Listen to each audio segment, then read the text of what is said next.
Hello dear friends, today I'm gonna do my reading task, but before that let me introduce myself. My name is Dwita Azzahra and my MPM is 22-10096. I'm from class B of legal English class. Civil law, also termed Roman law, was originally administered in the Roman Empire and codified under Justinian in the 6th century.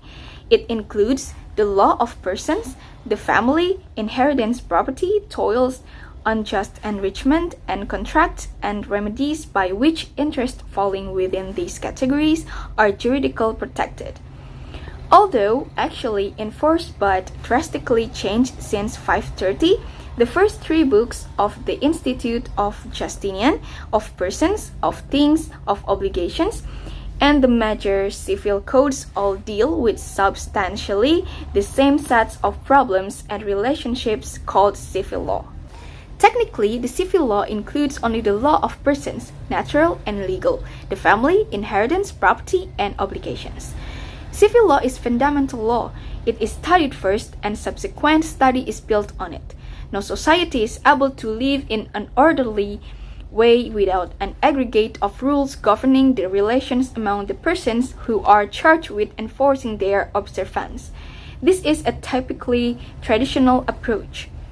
Applying this tradition to the state, it is the necessity for an aggregate of norms that regulate the relations among citizens and for organs and institutions that enforce observance of the norms established by the law.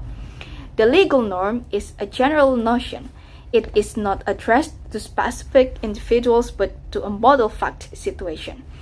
One difficulty with the model situation is that occasionally the application of the abstract norm to the concrete case gives place to consequences that offend the sense of justice.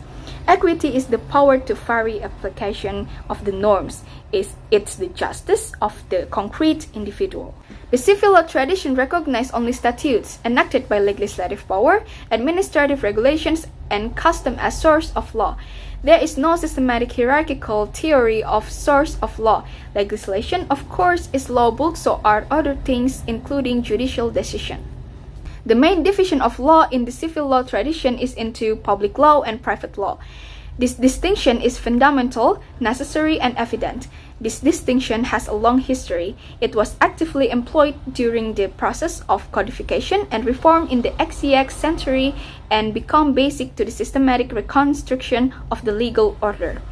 The codified civil law was the heart of private law, and the dominant concept of the codes were individual private property and individual freedom of contract.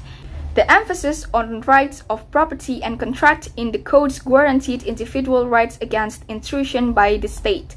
The civil codes were thought of as serving as constitutional function, and the principles of prior law that were incorporated in the codes received their validity not from their previous existence, but from their incorporation and reenactment in codified form. That's all from me. Thank you and catch you later.